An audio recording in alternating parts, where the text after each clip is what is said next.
بسم الله الرحمن الرحیم. السلام علیکم ګرانو کتونکو د انګازي ټي وي په مرسته او په شکریا باندې زه یم شهاب عزیز ارمان. د خیبر په غرونو کې دا وخت موږ ناست یو. زما څه ملګري خو تاسو پیژنئ، مشران لوی لوی نومونه دي دلته کې. زه به د خصوصي میلمه تعارف تاسو سره وکړم. ډاکټر منظور علي ویسریو، دوی اسسټنټ پروفیسر دي په نیشنل انسټیټیوټ اف پاکستان سټډیز قائد اعظم یونیورسټي اسلام آباد کې. بنیادی تعلق یې د سند سره دی. زموږ میلمه دی دلته د خیبر پښتونخوا، بیا خصوصا د خیبر د کتو په غرض نن راغلی دی. موږ ټول ورسره یو او د سمر افریدي صاحب د انګازي ټي وي شکریا ادا کوو چې هغوی موږ له دا موقع راکړه چې موږ خیبر ته راغلو. دلته ځینې تاریخي مقامات، ځینې پکنیک سپاټس او دا علاقه موږ وکته. ډاکټر صاحب سره خوا کې ناست دی پروفیسر ډاکټر حنیف خلیل صاحب، ډایرکټر نیشنل انسټیټیوټ اف پاکستان سټډیز. د پښتو شعر و ادب دانش په حواله باندې یو منلی پیژندلی نوم. هغې سره خوا کې ناست دی محترم شیر احمد خلیل صاحب چې د هغې هم څو کتابونه تنقیدي او تحقیقي کاوشونه هغه چاپ دي. هغې سره خوا کې ناست دی محترم محمد امین اثري صاحب چې 2 شعري مجموعې چاپ دي. یو ښه شاعر ادیب سړی دی. شاته ناست دی محترم عبید خلیل صاحب چې یو خوږ شاعر دی. سمر افریدی صاحب خو تاسو ټول پیژنئ چې یو منلی پیژندلی نوم دی د فن په حواله هم، د ټي وي او د ادبي خدماتو په بنیاد هم. ما سره خوا کې ناست دی محترم جوهر خلیل صاحب، شاعر ادیب نقاد او د امیل مجلې نگران. دې سره خوا کې تشریف لري ښاغلی مهر خلیل صاحب چې د غزل یو ډېر ښه شاعر دی، سفرنامه نګار دی. نورم بلا خدمات دي. یو کتاب د مختلفو یونیورسټو په نصاب کې هم شامل دی، د خیبر پښتونخوا سیلګري. نو ټولو ته دلته هرکلی هم وایو او بیا هم د سمر صاحب شکریا ادا کوو. دې خطې ته موږ راغو، دلته کې زموږ څو شیبې تېرې شوې، څو خبرې اترې تاسو سره کوو. زه اول ډاکټر صاحب له مایک ورکوم چې هغې په باقاعده توګه د خپل د درون میلمه تعارف وکړي.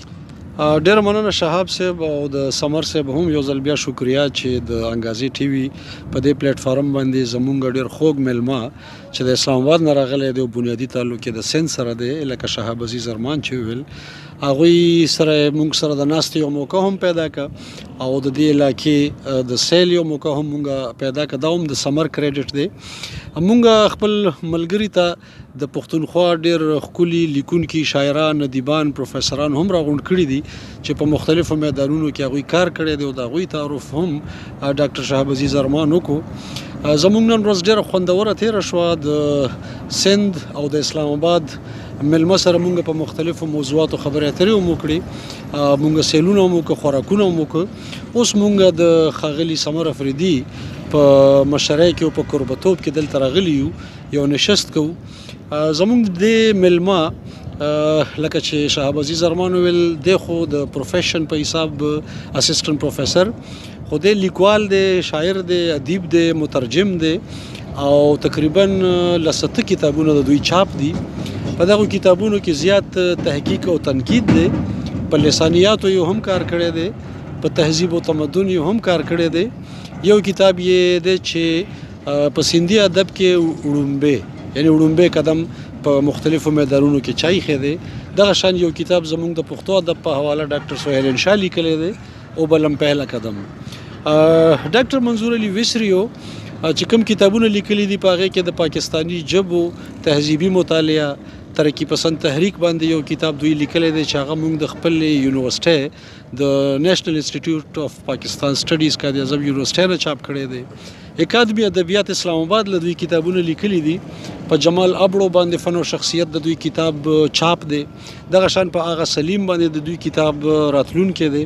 صوفي شاهنایت باندې د دوی کتاب چاپ دی او ورسره د دوی په ځینې نورو حوالو باندې هم کتابونه چاپ دي. نو منظور علي ویسریو تقریبا 14 کاله د درس او تدریس په دې څانګه کې چې خپل ژوند تیری، نو ورسره د تحقیق او تنقید د مرحلو نه هم تیریږي. د دوی یو بل ډېر ښه کار را روان دی چې د 13مې پارې د مختلفو ژبو ترجمه، سندي، انګریزي، اردو او ځینې نورې ژبې هغې کې شاملې دي. نو هغه کار یو را روان دی. نن موږ دوی سره به یو څو خبرې کوو چې دوی د پیښور سفرونه مخکې هم کړي دي، د پیښور سیل یې هم مخکې کړی دی. زموږ د پښتو ادب سره ډېر تړلي شخصیات د مخکې نه پیژني. زموږ په دې نننۍ ناسته کې چې کوم ملګري دي ګران جوهر خلیل صاحب او ګران شیر احمد خلیل صاحب، د دوی سره د ډاکټر منظور علي ویسري مخکې نه پیژنګلو د تعلق دی. زموږ ډیر محترم استاد همیش خلیل صاحب سره د ډاکټر ویسري ملاقاتونه شوي دي او د ډاکټر سهیل انشاد ذکر هم موږ وکړو. نو موږ به خبرې کوو د ډاکټر منظور علي ویسري سره چې هغوی زموږ پښتانه شخصیات، پښتانه ادیبان، پښتانه سیمه، پیښور، د پښتونخوا مختلفې علاقې او په خصوصي توګه د سمر په مشره کې چې مونږ د افریدو شینوارو مولاګورو د سیمه ګورو د دې قبایلي پښتنو کلتور او کړه وړه جغرافیه د دې په هکله به مونږ هم د خپل ملګري نه تپوسونه کوو، د خپل میلمنه چې څنګه ورته ولګېدل. زه مایک ورکوم شهاب عزیز ارمان ته چې هغه خپلې خبرې وړاندې بوزي. ډیره مننه سر، تاسو ډیره په مختصرو ټکو کې د میلمه د ادبي کاوشونو ډیر ښه تعارف وکړو. زه راځم ڈاکٹر صاحب طرف تھا. سر پہلے تو آپ کو خیبر پختونخوا میں پھر خصوصاً ضلع خیبر میں بہت بہت خوش آمدید کہتے ہیں. ڈھیر مننا. پہلے تو میں سمر آفریدی بھائی کا اور انگاز ٹی وی کا بہت بہت شکریہ ادا کرتا ہوں کہ جس طرح سے انہوں نے مہمان نوازی کا حق ادا کیا. ویسے بھی پختون مہمان نواز ہیں اور بڑے فراخ دل ہیں، مگر پہلے میں نے یہ جو درہ خیبر کے بارے میں سوچا تھا کہ وہ ایسا بیلٹ ہے جہاں پر وہ صرف وہ ہتھیار ہوتے ہیں اور لوگ ڈر کے مارے، خاص طور مجھے تو بڑا ڈر لگتا تھا نام سنتے، مگر ادھر اب آیا ہوں تو مجھے اتنا مزہ آیا ہے ان کی مہمان نوازی دیکھ کر، ان کا کلچر دیکھ کر، اور خاص طور یہ جو پرفضا جگہ ہے، ایک بہت ہی قدرتی سین سے ایک بہت ہی پرفضا اور خوبصورت اور دل کو لبھانے والی جو منظر ہیں، مجھے تو بہت ہی خوشی ہوئی ہے اور میں بہت ہی خوش ہوا ہوں. اور پھر اسپیشلی سارا دن جو پشتون جو شاعر ادیب جوہر خلیل صاحب ہے، شیر احمد خلیل صاحب، ڈاکٹر حنیف خلیل تو میرے کولیگ بھی ہیں، بھائی بھی ہیں، دوست بھی ہیں. میں نے آج تک جو بھی لکھا ہے یا کتابیں لکھی ہیں وہ ان کی رہنمائی اور ان کی جو ہے شاگردی میں لکھی ہیں، ان کو دیکھ کر ایک جوش ہوا، ورنہ میرا اتنا بیک گراؤنڈ نہیں تھا. تو ریئلی آج سارا دن پشتو ادب پر، سندھی ادب پر، پشتو کلچر پر، سندھی کلچر کے حوالے سے اور پاکستانی سیاست اسپیشلی سندھ اور پشتونخوا کے حوالے سے بڑی جو ہے وہ بہترین اور فروٹفل جو ہے گفتگو رہی ہے. میں نے بہت سیکھا ہے. اسپیشلی میں تو یہاں کے جو ادیب ہیں، بابا رحمان بابا ہے، حمزہ شنواری بابا ہے، غنی خان ہیں، یا ہمارے خان عبدالغفار خان صاحب ہیں، یا خوشحال بابا ہیں، یہ ایسے جو بڑے نامور ہیں، یہ ہمارے کلاسک ہیں، نہ صرف پاکستان کے بلکہ دنیا لیول پر ان کا جو ہے وہ پذیرائی ہے اور ان کو لوگ جانتے ہیں. ان کے بارے میں میں نے بھی تھوڑا بہت پڑھا بھی ہے، کچھ لکھا بھی ہے ان کے بارے میں. تو مجھے تو ادھر آ کے اپنا سندھ محسوس ہوتا ہے کہ یہ کوئی صرف نام چینج ہیں، باقی تو ایک ہی کلچر، ایک ہی ثقافت، ایک ہی تہذیب کے ہم اس چھتری تلے ہم ایک ہیں. اور مجھے ریئلی کوئی بھی ادھر یہ نہیں لگ رہا کہ میں کوئی سندھ سے آیا ہوں یا میں کوئی اجنبیت میں. ہم بھی بالکل آپ کی مستی اور آپ کی جو آپ اتنے فل آف لائف ہیں تو آپ کو دیکھ کر ایسا نہیں لگتا کہ آپ جو ہے یہاں مہمان ہیں ہمارے، یا مطلب یہ ہے کہ دور دراز سے آئے ہیں. ایک اپنائیت سا، ایک اپنا سا احساس جو ہے وہ آپ نے ہمیں دلایا ہے. بہت شکریہ. آپ نے بات کی، میں نے سنا ہے کہ آپ رحمان بابا کے کچھ سلیکٹڈ اشعار جو ہیں اس کا آپ نے ترجمہ کیا ہے، تو اس کے بارے میں ذرا ہمارے ویورز کو بتائیں کہ آگے کیا پروگرام ہے اس کے حوالے سے. ویسے تو مجھے پشتو ادب تمام ادبیات پاکستان، میں نے ابھی بھی پاکستانی زبانوں کے حوالے سے کام کیا ہے، ان کے ادب پر بھی مختصر روشنی ڈالی ہے. تو پشتو ادب خاص طور مجھے حنیف صاحب کے ساتھ رہتے ہوئے میں نے ان سے سیکھا بھی ہے بہت. اور اسپیشلی میں صوفیزم کو بہت مجھے اچھا لگتا ہے سبجیکٹ. کیونکہ ہم صوفی کی دھرتی کے لوگ ہیں. شاہ بھٹائی، سچل سائیں، قلندر شہباز اور دیگر ہمارے صوفیاء کرام ہیں. ان کا جو میسیج ہے وہ انسانیت پر مبنی ہے. پیار، محبت اور انسانوں کی عزت کرنا یہ ہمارے کلچر میں شامل ہے. تو رحمان بابا ایسے خطے میں جہاں کے لوگ زیادہ تر ایگریسو ہیں اور قبائلی لوگ ہیں، مگر ایسے خطے میں ایک ایسا انسان دوست اور انسانیت سے پیار کرنے والا شخص پیدا ہوا جن کا پیغام یونیورسل ہے اور محبت، اخوت، بھائی چارہ، امن کا درس دیتا ہے. تو اس پر میں نے ایک پہلے بھی پیپر میرا پیغام آشنا میں شائع ہوا ہے. اس کے علاوہ میں شاہ لطیف سیمینار MPhil PhD کے اسٹوڈنٹس کو پڑھاتا ہوں. تو اس میں بھی میرا 1-2 لیکچر پاکستانی صوفی شعراء کے پر ہوتا ہے. تو اس میں رحمان بابا کو فوکس کرتا ہوں اور اس کی تعلیمات اور ان کے کلام اور اسٹوڈنٹس کو ان کی زندگی یا ان کے پیغامات کے حوالے سے اسائنمنٹس بھی دیتا رہتا ہوں اور اچھے پیپر میرے سامنے آتے ہیں. اور میں نے بھی ابتدا میں خاص طور ڈاکٹر سہیل انشا کا یہ خواہش تھی کہ سندھی میں رحمان بابا کا کوئی ترجمہ نہیں ہوا ہے، تو میں نے ابتدا میں کوئی 8-10 غزلیں ان کی جو ہے وہ طاہا خان صاحب کے اردو ترجمے سے میں نے ترجمے کیے تھے. بعد میں پھر کچھ مصروفیات اور MPhil PhD کے میرے اپنی مصروفیات کی باعث وہ پھر کام چھوڑ گیا. مگر امید کرتا ہوں کہ آگے میری ابھی کافی اس میں جو ہے وہ میری خواہش ہے کہ رحمان بابا عظیم شاعر ہے، وہ یونیورسل شاعر ہے، شاعر انسانیت ہے. ان کا پیغام ہر زبان میں ہونا چاہیے. تو سندھی بھی ایک بہت بڑی زبان ہے اور اس کے پڑھنے والے بھی بہت ہیں، اور خاص طور ایسے شخص کا پیغام تو سندھ میں کے لوگوں میں عام ہونا چاہیے. تو میری خواہش ہے کہ انشاءاللہ بہت جلد ان کے جو ہے کلام سے انتخاب جو ہے وہ کر کے میں منظوم ترجمہ کر کے انشاءاللہ وہ بہت جلد جو ہے وہ پبلش کروں گا. اس کے علاوہ ہمارے سندھ میں بہت کچھ لوگ ہیں جنہوں نے رحمان بابا کے فن اور ان کی زندگی اور ان کے کلام پر کچھ پیپرز جو پبلش ہوئے ہیں. ہماری نئی زندگی ایک میگزین تھا، وہ بہت ارلی شائع ہوئے ہیں. اس کے علاوہ بھی شاہ لطیف چیئر کراچی یونیورسٹی میں رحمان بابا کے حوالے سے جو شاہ لطیف اور پاکستان کے دیگر صوفی شعراء ہیں ان میں رحمان بابا کے حوالے سے بھی ایک چیپٹر ہے اور ان کے کمپیریزن ہوا ہے. وہ سندھی میں بھی ہے اور انگریزی میں بھی ٹرانسلیٹڈ ہے. تو کام ہو رہا ہے اور مگر افسوس سے کہنا پڑتا ہے سندھی اور پشتو ادب یا زبان کے حوالے سے تھوڑا کام ہوا ہے. جیسے ڈاکٹر خالد خان کھٹک صاحب کی PhD ہے اردو، سندھی اور پشتو کے لسانی روابط پر، وہ شائع ہوا ہے، شکر ہے. اس کے علاوہ جو ہے ہمارے ایک کھٹک صاحب وہ فوت ہو گئے ہیں، اللہ تعالیٰ ان کو جنت میں جگہ دے. عبد القادر خان کھٹک اور رحمان بابا شاہ لطیف کے حوالے سے ایک تقابلی مطالعہ ہے.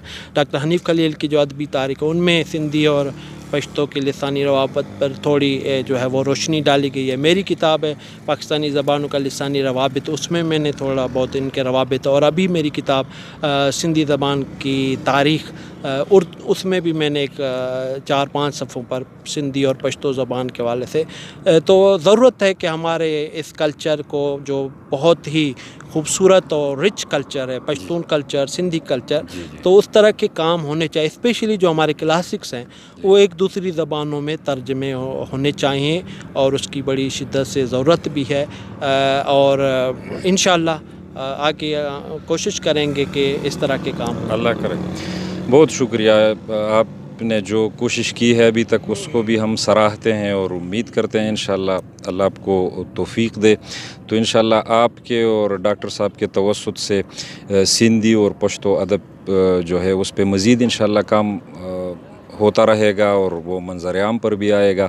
اسٹوڈنٹ سے بھی آپ دونوں انشاءاللہ کام لیتے رہیں گے اس حوالے سے، تو مزید جو ہے وہ اختلاط و ارتباط ادبی حوالے سے اس میں مزید نکھار بھی آئے گا اور وہ آگے اس میں پیش رفت ہوتی چلی جائے گی. اچھا، آپ ہم تھوڑا اوپر گئے تھے علی مسجد کے ساتھ، جو پانی تھا اور وہ ایک خوبصورت نظارہ تھا، ایک پکنک اسپاٹ تھا، تو وہاں کیسا محسوس ہوا آپ کو اتنے زیادہ لوگ دیکھ کر، اور جو ایک تاثر آپ لے کر آئے تھے کہ یہاں کے لوگ جو ہے اگریسو ہیں یا وہ اس حوالے سے کچھ کہیں؟ सच पूछे ना, आज सारा दिन मैं सुबह 9 बजे से निकला था, तो वो फिर 11 साढ़े 11 मुझे पेशावर पहुँचते पहुँचते लगे जी उसके बाद फिर हनीफ खलील साहब और दोस्तों के साथ अदबी नशस्त हुई, जी तो इतनी वो थोड़ी थकावट वगैरह थी, जी तो फिर समर भाई अफरीदी साहब की मेहरबानियों से, वरना हनीफ साहब तो मुझे वो दर खैबर सिर्फ दरवाज़ा दिखाते और फिर कहते चलते हैं हम, मगर ये समर भाई की मेहरबानी है। इतनी खूबसूरत और विजिटिंग प्लेस जहाँ पर इतनी रश थी, लोगों का हुजूम था और प्यारा मौसम था जिसमें दिल चाहता था कि बस पानी में घुस जाएं और एंजॉय करें। और यहाँ से हमें पेशावर नज़र आ रहा है, यहाँ थोड़ा सा फासला है, लेकिन आप पेशावर में भी तकरीबन आधा दिन हमारा गुजरा है ना, वहाँ का मौसम बहुत हार्श और हार्ड था।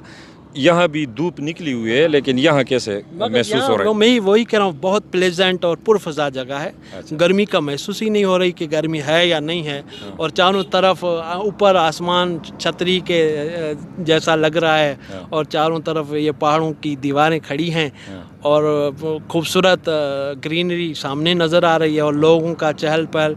तो रियली एक आइडियल जगह पर हम बैठे हैं और मुझे बहुत ही खुशी हुई और बहुत ही खुशी महसूस कर रहा हूँ कि मैंने वाकई एक अच्छी जगह का इंतखाब किया, और लोगों को भी कहूँगा कि यार कम से कम गर्मी का मौसम है, ये अली मस्जिद की तरफ आया करें। और हम डॉक्टर साहब का बहुत शुक्रिया अदा करेंगे कि आप जैसे जिंदा दिल और अच्छे इंसान से जो है आज हमारी मुलाकात हुई।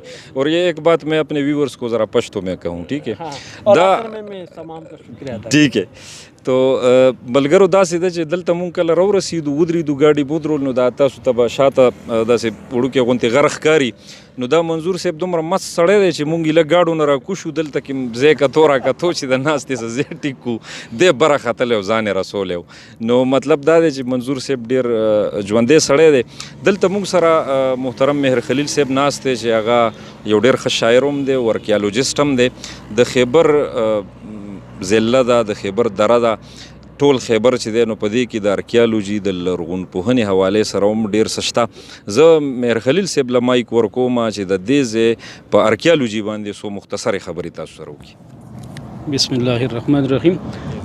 د ټول نه مخکې خو زه د انګازي ټي وي د سمر افریدي صاحب، د ډاکټر منظور صاحب، د ډاکټر حنیف خلیل صاحب او ډاکټر شهاب صاحب د ګڼو ملګرو سره د ټولو شکریا ادا کوم، خاص کر د سمر صاحب چې دی داسې اچانک پروګرام او دومره ښه پروګرام یې جوړ کړو چې لکه ادبي هم دی او یو تاریخي دغه جواز هم لري.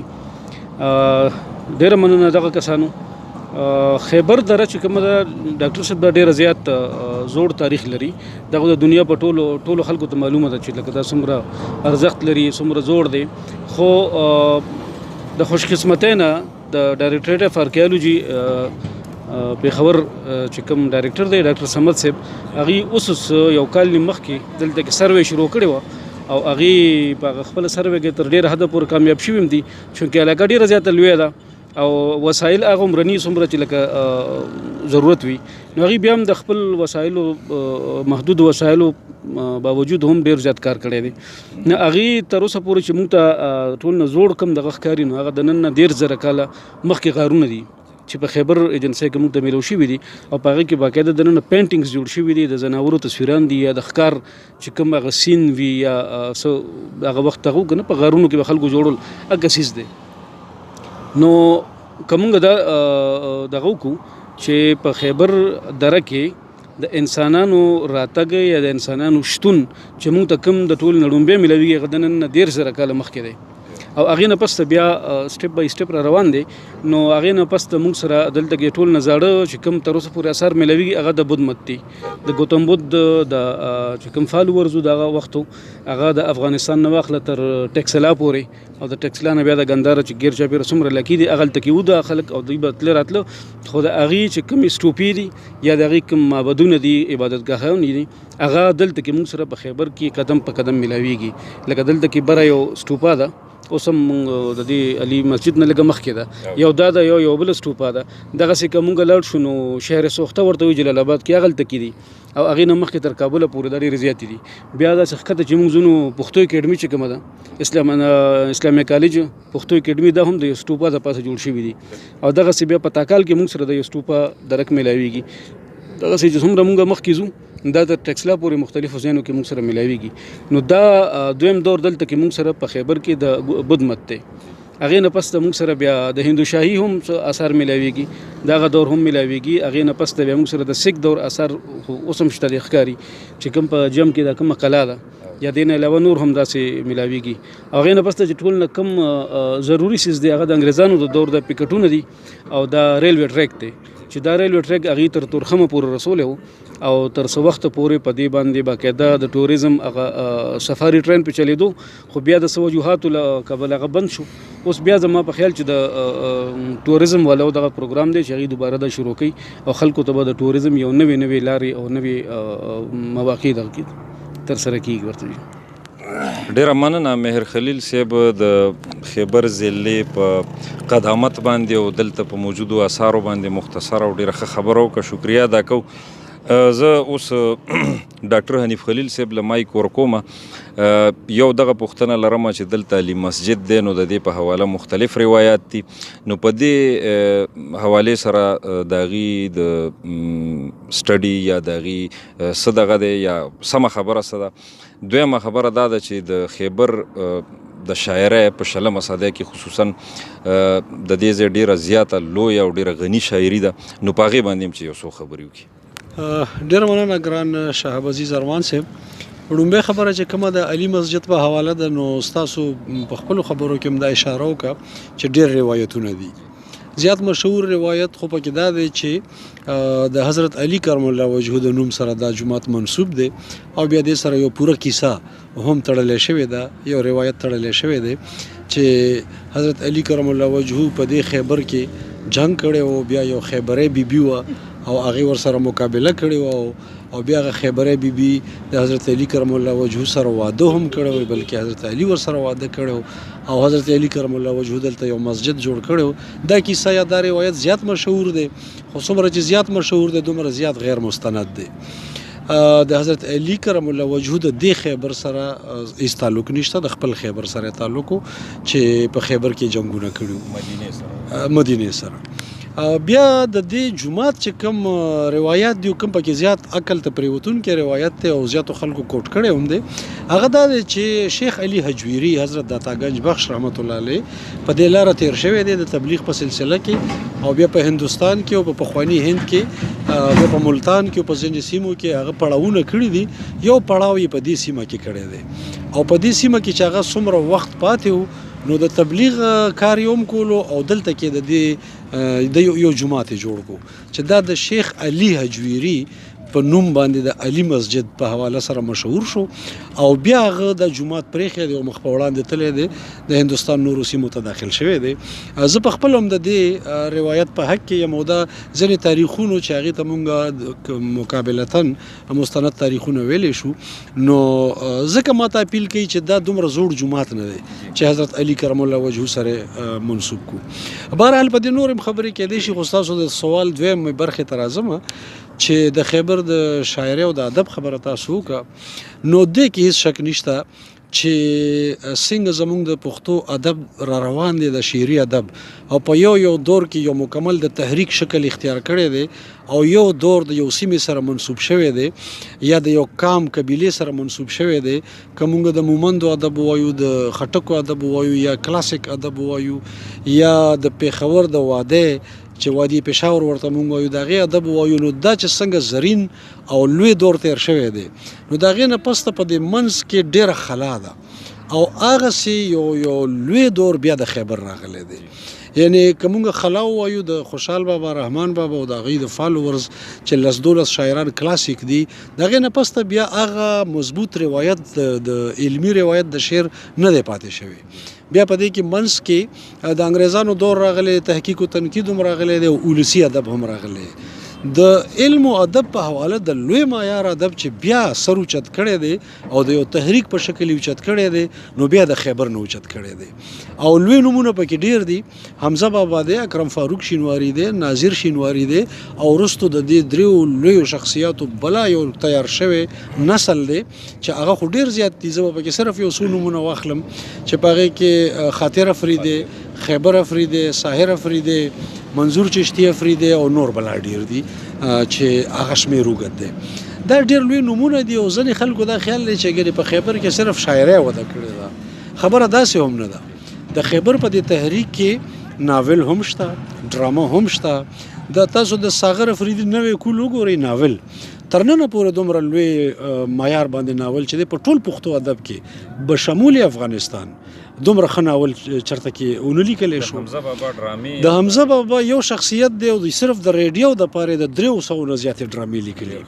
بیا حمزه بابا خو ناول هم لیکلی، سفرنامې هم لیکلی دي، علمي نثر، افسانې او فلسفه او تصوف او څه داسې دي چې هغه د حمزه بابا نه پاتې دي. دغه اثرات په دې نورو هم وو خو هغوی شاعرۍ ته زیاته توجه کړې ده. ګنې زه ناظر شینواري سره ناست یم، ډېر عالم فاضل شخصیت و. زه ساحر افریدي سره ناست یم، ډېر عالم فاضل شخصیت و. دغه شان د خیبر ډېره ښه مطالعه وه. دغه شان د زلمې کول چې دی یا ځوان کول چې دی د اسلم تاثیر افریدي او کلیم شینواري او دا خلک عالمي ادب نه خبر دي او علمي ادب تخلیق کړی، ډاکټران دي، پی ایچ ډي دي. نو د خیبر ادب خو زه پوره یو تحریک ګڼم، پوره یو داسې تحریک چې د سوونو کاله بعد د کلاسیک نه پسته کب د نوي رنګ او آهنګ سره راپورته شوی یو تحریک وي نو هغه د خیبر تحریک دی، د خیبر سیمه ده. خو د خیبر په نوم یې موږ ځکه نه یادو چې دوی د ټولې پښتو دپاره خدمت کړی، دا د ټولو پښتنو نماینده دي. حمزه بابا د خیبر پورې موږ نه محدود کوو. حمزه بابا چې چرته پښتو د پښتون دی د هغې دپاره یو لوی مثال دی. نو د خیبر د سیمې د ادیبانو اثرات په ټول پښتو ادب په ټوله پښتونخوا او د نړۍ په پښتنو باندې دي. یو خبره کې زما ذاتي دلچسپي ډېره زیاته ده. زه به دغه پوښتنه هم تاسو نه وکړم چې تاسو ذکر وکړو د ډېرو لویو شاعرانو په هغې کې د ارواښاد خاطر افریدي ذکر هم وشو. زه دا ګڼم چې کله د میډیا د کم دور دی د سوشل میډیا د سابقه لسته کالونه د دې یو یلغار او یو سیلاب راغلی دی، خو د دې نه مخکې چې موږ سره د ریډیو یا د ټي وي په لار باندې یا د اخبار په ذریعه د شهرت وسیلې وي یا د موسیقۍ په لار باندې شهرت به د ځینې شاعرانو کېدو میداني پروګرامونو نه کیسټو نه. نو زه دا وایم چې د رحمان بابا نه پس په پښتو ادب کې یا پښتنو کې د ټولو نه زیات مشهور په دویم نمبر چې کوم شاعر دی نو خاطر افریدی دی. خو چې هغه څومره مشهور په عوامو کې د موسیقۍ د لارې نه او یا د هغه شاعري څومره خوږه ده، ساده اسانه روانه ده، څومره زړه راښکونکې ده، څومره فني ده، نو هغه عمره چې زمونږ د تنقید یا زمونږ باشعوره کوم لیکوال دي په هغې کې دا نظرانداز پاتې شوی دی. نو په دغه حواله یا د هغې د فکر و فن په حواله تاسو څو خبرې کوئ؟ دا مو ډېره ښه او بنیادي خبرې ته اشاره وکړه چې خاطر افریدی د مقبولیت په حواله هم ډېر زیات مقبول دی او د شاعرۍ د فن چې کوم دغه معیار دی هغه هم ډېر اعلی دی.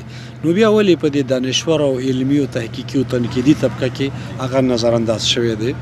زما خپل ذهن کې چې کوم وجوهات دي، یو خدا ده چې د خاطر افریدي کلام چې دی خاطر په خپله نالوستی شاعر و، هغه به د شعر په شکل لیکل هم نشو، د نثر په شان به شعرونه لیکل او بیا هغه په خپل چې تر څو ژوندی و ډېر په ځوانۍ کې وفات شوی، تر څو چې ژوندی و نو هغه په خپل ځان علمي طبقې ته نه دی رسولی، چېرته علمي سیمینارونو ته کانفرنسونو ته تحقیقي او تنقیدي مجالسو ته لوی دې ته هم نه دی تللی. یو ساده سړی و، خپله ډایرۍ کې شعرونه لیکلي دي، خو د هغه شاعري قدرتي موسیقۍ ته ډېره جوړه وه، هغه په خپل هم په موسیقۍ ډېر پوه و. نو د هغه شاعري چې د هغه نږدې کم موسیقارانو یا د سندرو خلکو نو هغې ته ډېر خوند ورکو. ټول نه اول چې دی باغیرم استاز د خاطر کلام وویلو چې هغه د سره د څنګ ملګری ډېر نږدې پاتې شوی او بیا د ولسي فنکارانو اول وویلو، یعنې ګلاب شیر استاز وویلو، اکبر حسین وویلو، د احمد خان او احمد ګل وویلو، د خلکو وویلو، نو د مشهور په دې کې شو. علمي طبقې ته تر اوسه پورې د خاطر رسایي ولې ونه شوه؟ نه په خپل ژوند د کتاب چاپ کو، د ده چې کوم لومبی کتاب چاپ شو په افغانستان کې چاپ شو او افغانستان کې چې د مزلونو منزلونو په نوم چاپ شوی دی او هغه د دې سندرغاړو د باغیرم استاد او ګلاب شیر او بل چې چا کلامونه ویلي هغه نه راغونډ شوی دی د خاطر خپل ډایري او دغه د خاندان چې کوم ذریعې دي هغه په اعتماد کې نه دی اخیستی شوی، هغې نه کلام نه دی راخیستی شوی. بیا زموږ ملګرو مقدر شاه او کیس افریدي راغونډ کړه، هغه هم هماغه د سندرغاړو نه کلامونه راغونډ کړه. په دغه دواړو کې ډېر کلامونه داسې چې د خاطر ووم نه او خلکو خاطر پورې منسوب کړ، نو کار هم پې باندې په علمي حواله ونه شو. بیا که تاسو وګورئ چې د کتاب چاپ شو دیوان خاطر او هغه افغانستان والا کلیات او بیا وروسته د خپل زوی جاوید چې دی هغه نور شاعرین پکې شامل کړه چاپ شو دا هم ډېر وروسته چاپ شو نو دا هغه دور نو په کوم دور کې چې دوست محمد کامل لیکل کول تقیم الحق کاکا خیل کول همیش خلیل پښتانه لیکوال لیکلو لوی نصرنگار محققین او نقادان موجودو دا هغه دور نو چې د خاطر کلام چاپو همدغه سندرغاړو کې اوس چې زمونږ دور راغلو نو مونږ د خپل کوتاهي ګڼو چې په یونیورسيټو کې ام فل پی ایچ ډي دا ډاکټري کیږي د خاطر کلام چاپ دی اویلیبل دی دستیاب دی مونږ پوهیږو چې هغه د فن او د علمي او ژبې حوالې سره ډیر اوچت کلام دی په نصاب کې هم ناراضي خو په نصاب کې هم ناراضي د اف ای بی کې به یو غزل وو خو هغه د چا په ذهن کې نقش نه پاتې کیږي نو اوس چې کوم دی زمونږ د دور د طبقه غفلت دی چې هغه د خاطر کلام ته هغه سم متوجه نه دي هغه یو عام ولسی شاعر ګڼي هغه ولسی نه دی په خاطر کې چې کم فن دی دغه کې چې کم نزاکتونه دي کم تشبیهات او استعاری دي هغه ډېر د نازک خیال شاعر دي یعنی کاش کې چې داستا د اننګو خوله هم زوي پرخه ته چې ګورم د ګلونو په سرونو کم نزاکت ته پکې او کم تشبیه ده کله کله د ټکی استعمال داسې کوي چې د خوله ټکی چې دی کنه د په دوه مانو کې استعمالي خلک په تیر شوی د سرونو نه خوله را نه خاطر په تشه خوله غواړي څه ښکلی شعر دی چې په تش د خولې په وینا را نه خوله غواړي دې دپاره به د سر قرباني ورکړي دومره فطري انداز کې څوک ویلی شي ګوره دې ته ګورئ چې د محبوب چې مخ نیم پټ کی کنه دا نور ښایسته شي نو چې ښایسته شي نو په مین خو گزار کوي نو خاطر دا منظر څومره ښه کیچ کړی دی خلک چې نه خولي ګوري ورته تا چې مخ پټ کړو نو گزار دی وکړو دا شعري نزاکتونه چې دی دا په خاطر کې موجود دي کله کله د تخلص استعمال بلکې سره هغه په ځان باندې چې لکه په ژوند داسې شعرونه لیکلي چې هغې کې یو د مرثیې تاثر و که نه نو هغه څیز ډېرو زیاتو شاعرانو چې کوم دی کاپي کړی دا د یو ځان له دغه هم د بالکل یو ایجاد ورته یو نوی ټرند ورته وایم او کله کله د تخلص د استعمال دومره فطري او زوماني دی که نه چې د زړه کور ته دی راشي خاطره پروا نشته ای خاطر تل د میلمنو شي ګوره د شعر خوبي وګوره چې کوم شعر چاته یادېږي که نه او زمونږ غوندې خوشک دماغو خلکو ته یادېږي که نه نو دې شعر کې به څومره زوري نو خبره په دې راغونډوم چې په خاطر په علمي طبقه کې کار نه کول زمونږ قصور دی د خاطر نه دی ډېره مننه سر اوس باید دې طرف ته څه نه څه توجه شویم ده ما اورېدلي و غالبا هم د دې سیمې ښاغلی عطف پرهر هغه په خاطر افریدي باندې د پی ایچ ډي کار کوي دغه سایناپسیس منظور شوي دي یا پایپ لاین کې دا خو به سمر صاحب ته شاید پته وي یا نه وي او نو دغه یو ډېره ښه خبره ده چې په اکیډمیکلي په هغه باندې کار وشي او نور هم دې ته توجه راشي نو دا به زیاته ښه خبره آخری پیغام جو ہے آپ اس علاقے کے حوالے سے ٹی وی کے لیے لوگوں کا اپنے سننے والوں کے لیے थैंक यू डॉक्टर साहब ढेर मलाना सबसे पहले तो मैं अपनी नालायकी पर आप सबसे माजरत चाहूँगा कि मुझे वो पश्तो ज़बान बोलना नहीं आती बहरहाल और समझ लेता हूँ मैं तो ये दोस्त कुछ ऐसी खबरें करते हैं तो ये समझते हैं मैं समझता नहीं हूँ नहीं आप ये तो हमें पता मगर इनके राज सारे मुझे पता चल गए मगर उसके अलावा भी मैं कुछ जुमले वगैरह बोल सकता हूँ तासु नाम सादे खैर दे टोल खैर दे उसके अलावा सड़े और शाटिंगा फीके ख्वागे ये काफ़ी मैं समझ लेता हूँ और बोल भी लेता हूँ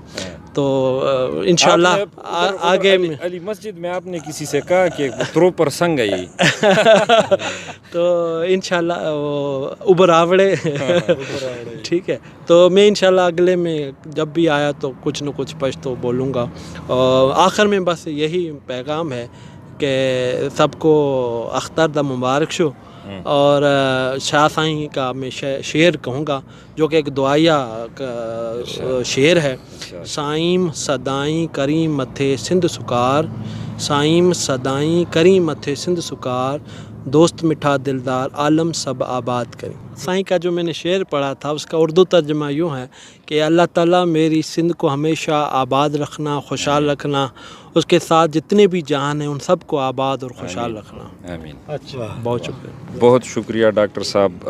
یقیناً آپ کی محفل ہم نے بہت انجوائے کی اور ہمیں بہت دلی خوشی ہوئی کہ آپ ادھر آئے اور اس علاقے میں پھرے, اور انشاءاللہ آپ کو ہر ٹائم جو ہے ویلکم ہے, آپ کبھی بھی آ سکتے ہیں, اور یہ ہمارے لیے عزت و شرف کی بات ہوگی کہ آپ ادھر آئیں. راځم سمر افریدي طرف ته او اخیری خبرې باغه کې هغه له مایک ورکوم چې هغه خپلې خبرې راغونډي کړي. ډیره مننه تاسو مشرانو, یو جهان مننم کوم چې راغلو و دغه خوشبختی وي, زه خپله خوش نصیبي به وګڼم چې زما غوندې کې یو عاجزه یو غریب سړي سره تاسو په دومره چکر راغلو, دغه شرف مونږ ته وبخلو. الله پاک هم هر وخت راوله او الله پاک هم هر وخت دغه خدمت یې مونږ په غاړه راوله, نو مونږ یې هر وخت قبلوو انشاءالله. آباد دی و, خوشحال دی و. ډېره مننه.